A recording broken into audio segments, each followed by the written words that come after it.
Hai guys, selamat datang kembali di channel Oyen GG. Di video kali ini, kita akan melanjutkan cerita Donghua, Battle Truck Draven. Ayo langsung aja ke alurnya. Anda mengatakan berapa banyak kekuatan yang tersisa dari saya? Permaisuri berbicara perlahan, dan semua orang diam ketika mendengar kata-kata itu. Permaisuri, Anda telah tidur selama ribuan tahun, dan dunia nyata Xuan Yin saat ini telah lama melupakan Anda. Orang biasa tidak berani mengatakan kalimat ini. Hanya Yu Chan yang berani mengatakannya. Dan permaisuri yang berjalan mendekat adalah kebenaran. Itu benar. Ini adalah hal yang masuk akal. Jika demikian, biarkan dunia tahu bahwa saya adalah seorang permaisuri. Senyum tipis muncul di wajah permaisuri.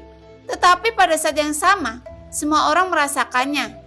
Kekuatan penindas tak dikenal yang berasal dari permaisuri. Kekuatan yang menindas ini langsung membuat semua orang berkeringat dingin. Permaisuri, kekuatanmu. Jantung penyihir Yu Chan juga berdetak kencang, menatap permaisuri dengan heran. Meskipun aku tidak akan bisa kembali ke puncak, tapi pembakaran dari umur terakhir seharusnya bisa memberinya uluran tangan terakhir. Mata indah sang permaisuri memandang jauh ke ujung dengan mata tegas. Dan Xiaoyan yang masih tidak takut meskipun dia ditutupi luka pedang, mengejang, mengangkat sedikit. Dia merasa sangat senang di hatinya. Meskipun Xiaoyan adalah reinkarnasi dari yang mulia, dalam arti tertentu dia bukan lagi yang mulia. Aku khawatir dia tidak akan bisa memahami perasaanmu padanya. Dan itu karena dia, Anda dipukul dengan keras dan hampir jatuh sekarang. Yu Chang langsung merasa tidak berharga bagi permaisuri ketika dia mendengar ini. Mungkin dia tidak mengerti apa itu cinta sejati. Permaisuri bersedia memberikan segalanya untuk Gu Zhongsheng. Hanya karena kerinduan dan cintanya yang tak berkesudahan untuk Gu Zhongsheng. Jadi, bahkan jika dia kehilangan nyawanya, permaisuri tidak akan ragu. Dia tetap bersikeras pada apa yang dia pikirkan di dalam hatinya. Dan dia tidak peduli bagaimana dunia memandangnya. Karena tidak peduli apa yang orang lain katakan dan apakah dunia menilai dia, baik atau buruk, itu tidak penting lagi. Cinta itu begitu dalam sehingga sangat mungkin mati untuk pihak lain. Dia adalah Gu Zhongsheng. Permaisuri menggelengkan kepalanya, menatap Xiaoyan dengan serius dan berkata dengan nada yang sangat tegas. Yu Chan tersenyum kecut. Tidak mungkin dia bisa meyakinkan seorang wanita yang hatinya benar-benar hilang karena dia sudah membuktikan segalanya dengan hidupnya. Permaisuri telah mengambil keputusan dan aku akan mengikuti. Yu Chan berkata, meskipun dia sangat menawan dan ceroboh saat menghadapi Xiaoyan, namun saat menghadapi permaisuri, Yu Chan masih sangat sopan. Semua orang mengangguk satu demi satu. Tidak ada dari mereka yang memiliki ketakutan sedikit pun di mata mereka. Dan mereka semua berdiri di belakang permaisuri. Di tengah udara, Xiaoyan menghabiskan semua gerakannya. Tapi dia masih tidak bisa menghentikan pedang Jian Xiangyang. Mulut Xiaoyan tiba-tiba menyusut. Dan cahaya pedang emas hanya berjarak 10 kaki darinya. Jika cahaya pedang benar-benar mendarat di tubuh, bahkan tiruan dari dewa asli akan dibunuh olehnya. Namun meski begitu, Xiaoyan tetap tidak menghindar karena dia berjanji akan menggunakan kekuatannya sendiri untuk menangkapnya. Meski tubuhnya akan terluka parah, Xiaoyan tidak memiliki rasa takut sedikit pun. Cahaya pedang emas berangsur-angsur membesar di pupil Xiaoyan. Dan semua orang berkeringat dingin untuk Xiaoyan. Haruskah permaisuri menghentikan Jian Xiangyang? Bahkan jika itu adalah langkah kedua dari keabadian kaisar, mungkin sulit untuk menangkap pedangnya. Bahkan jika dia tidak mati, jika dia benar-benar terpotong oleh pedangnya, dia pasti akan terluka parah. Tidak perlu, aku membawanya ke sini karena sekarang dia harus menghadapi orang yang lebih kuat. Inilah harga yang harus dia lalui untuk menjadi lebih kuat. Permaisuri menggelengkan kepalanya. Dia sepertinya masih percaya Xiaoyan bisa memblokirnya lagi. Ada kepercayaan yang tak tertandingi pada Xiaoyan di matanya. Dengan pedang Jiang Xiangyang, saya khawatir. Saya tidak tahu berapa banyak pembangkit tenaga abadi yang telah musnah. Menilai dari penampilannya, itu seharusnya berada di akhir kekuatannya. Dan kekuatan Xiaoyan masih terlalu lemah. Aku takut itu akan berakhir dengan luka serius. Semua orang menggelengkan kepala mereka satu demi satu. Namun, mata Kong Meng menunjukkan kegembiraan. Dia sepertinya berharap Xiaoyan akan dipukuli habis-habisan oleh Jiang Xiangyang. Mengingat setiap detik Xiaoyan menyiksanya. Di dalam hatinya, dia tidak memiliki simpati sedikit pun untuk Xiaoyan. Jiang Xiangyang, jangan tunjukkan belas kasihan. Potong dia. Kong Meng membuka mulutnya lebar-lebar. Tetapi suaranya sangat rendah. Lagi pula, permaisuri ada di sampingnya. Dan dia tahu bahwa ini adalah kekasih permaisuri. Dan dia tidak akan mencari kematiannya sendiri. Cahaya pedang emas meraung ke arahnya. Xiaoyan sudah siap untuk secara paksa menerima pedang ketiganya dengan tubuhnya. Meskipun dia telah menghabiskan keterampilan dan kekuatan bertarungnya, dia tidak bisa menghentikan cahaya pedang emasnya. Tentu saja, Xiaoyan cukup percaya diri dengan avatar Dewa Asri dan kekuatan fisiknya sendiri. Apakah anak ini akan menggunakan tubuhnya untuk pedang ini? Anda dapat mengaku kalah, tidak perlu mencari kematian. Jiang Xiangyang berkata dengan dingin. Aku bisa menerimanya. Xiaoyan memandang Jiang Xiangyang dengan ganas. Matanya dipenuhi dengan tekad yang tak tertandingi, dan dia berteriak dengan keras. Namun, tepat ketika Xiaoyan sudah mengedarkan energi dan darah terkuat di tubuhnya, dan hendak memblokir pedang dengan tubuhnya, suara emas dan besi bertabrakan yang memekakkan telinga, meledak di telinga Xiaoyan, dan kemudian menyebar ke telinga semua orang. Saya melihat seluruh cahaya pedang emas bergetar hebat, dan cahaya pedang putih muncul dari udara tipis, dan mereka bertabrakan satu sama lain. Cahaya pedang putih menyala dengan ganas, dan setelah kejutan tiba-tiba, cahaya pedang emas Jiang Xiangyang meledak, dan itu sebenarnya dikalahkan oleh cahaya pedang putih. Pada saat yang sama, suara samar dan serak keluar perlahan, dan Xiaoyan juga tiba-tiba terkejut, tidak dapat menyadari apa yang terjadi untuk sementara waktu. Setelah melihat lebih dekat, sesosok muncul di depannya dengan kotak pedang di atasnya. Punggungnya memegang pedang panjang King Feng. Dia mengelus janggutnya dan berkata dengan penuh minat. Dan sosok ini ternyata adalah pendekar pedang gila dari Labu Harta Karun. Namun, Xiaoyan tidak pernah memanggilnya. Dan pendekar pedang gila ini mengambil inisiatif keluar dari Labu Bermata Sembilan, memblokir pukulan.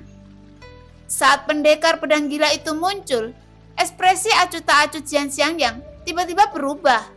Dan matanya sedikit berkonsentrasi. Melihat pedang gila yang memegang pedang panjang, ketika aura dua pendekar pedang yang kuat yang telah berlatih hingga bertabrakan ekstrim, pertempuran antara keduanya telah dimulai.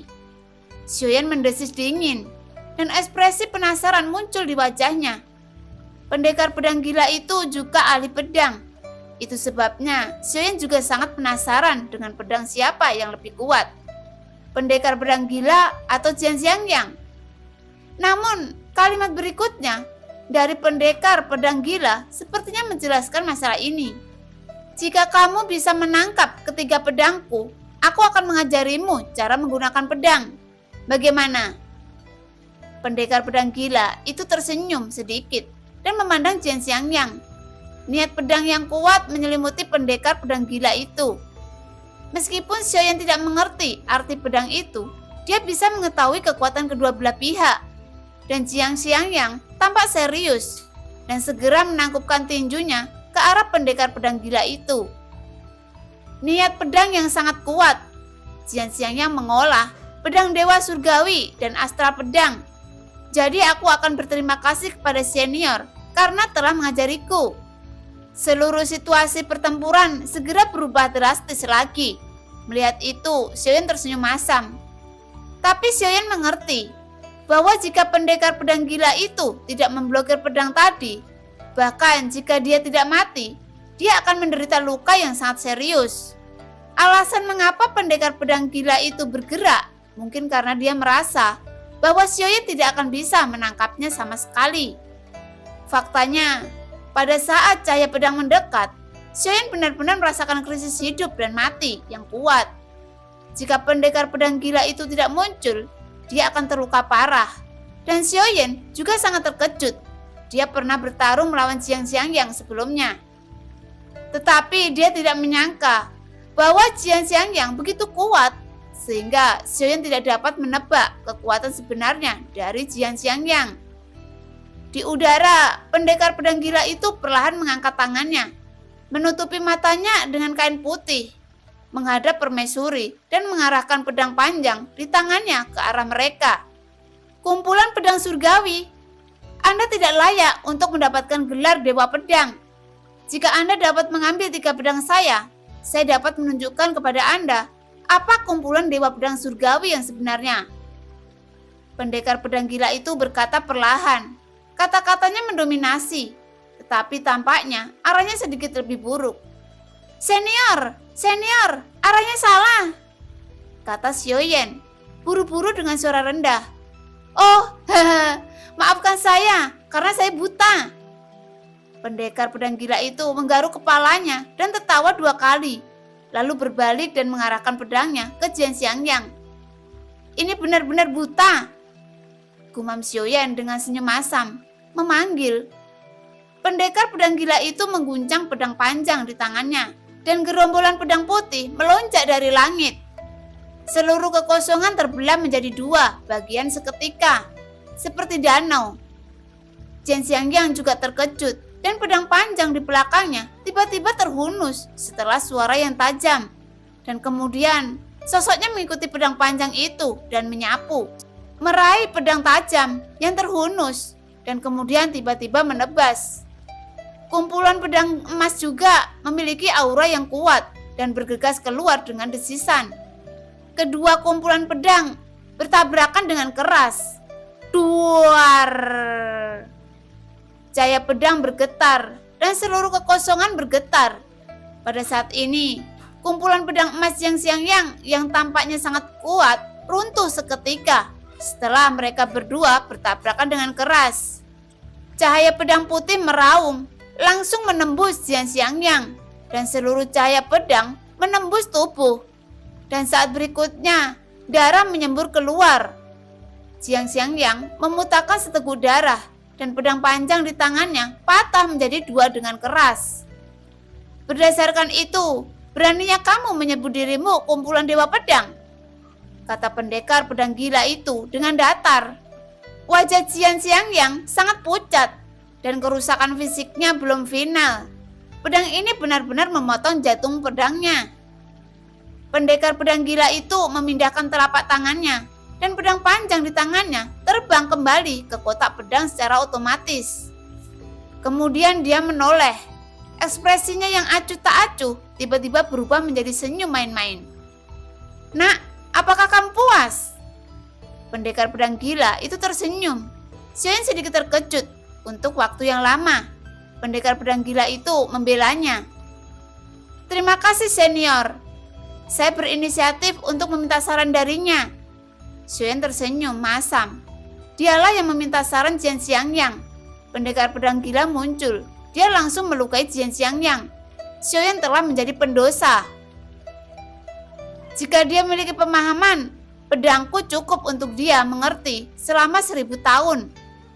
Pendekar pedang gila itu segera berkata dengan rumusan dingin. Pada saat ini, Jiang Xiangyang menyeka darah dari sudut mulutnya. Napasnya lemah. Dia bergoyang, menatap pendekar pedang gila itu dan menggenggam tangannya dengan kuat. Terima kasih atas saranmu, senior.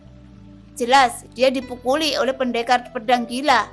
Tetapi Jiang Xiangyang tampaknya mendapat banyak manfaat. Jika kamu bisa memahami 30% darinya, kamu pasti akan memiliki terobosan lain di jalan pedang. Pendekar pedang gila itu juga bergumam. Kamu tidak bisa mengambil salah satu pedangku, jadi kamu tidak memenuhi syarat untuk menanggung pedang kedua dan ketigaku. Setelah pendekar pedang gila itu selesai berbicara, sosoknya berubah menjadi gumpalan asap hijau dan menghilang. Xiaoyan terkejut. Ternyata mereka tidak perlu mengundang mereka sendiri. Mereka juga bisa keluar dari labu harta karun itu sendiri. Tentu saja, yang paling mengejutkan Xiaoyan adalah kekuatan pendekar pedang gila itu. Dan Xiaoyan berpikir bahwa kekuatan pendekar pedang gila itu seharusnya hanya tentang langkah pertama keabadian kaisar. Tetapi dia tidak menyangka pendekar pedang gila itu begitu kuat.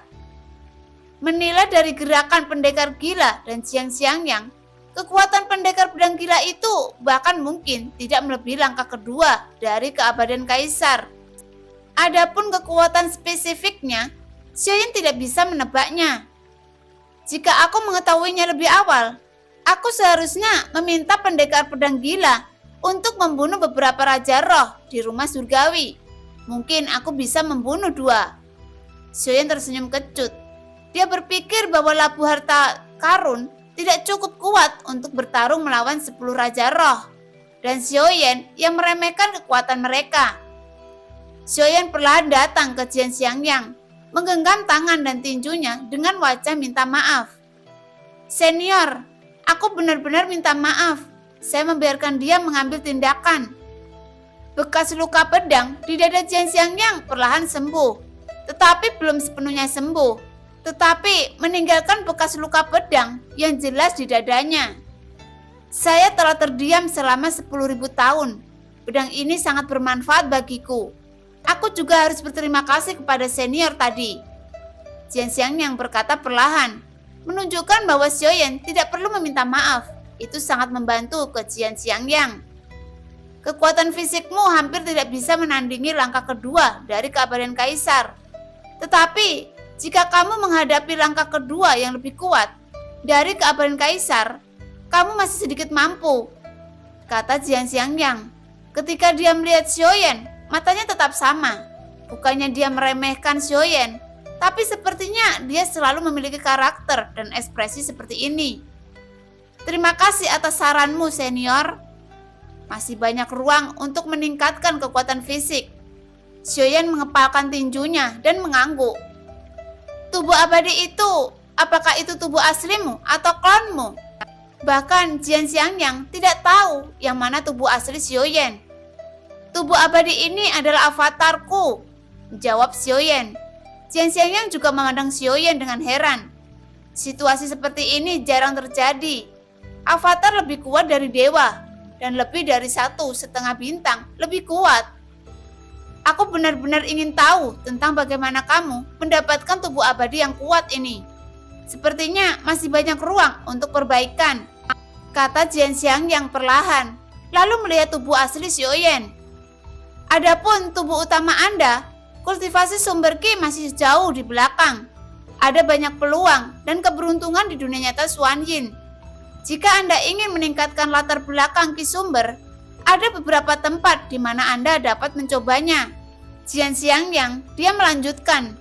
Sepertinya pedang dari pendekar pedang gila barusan membuat Xianxiangyang ingin membantu Xiaoyan dari lubuk hatinya. Senior, tolong beritahu saya. Xiaoyan juga sangat rendah hati, mengepalkan tinjunya. Tapi sebelum itu, Anda harus mengerti bahwa itu bukanlah hal yang baik.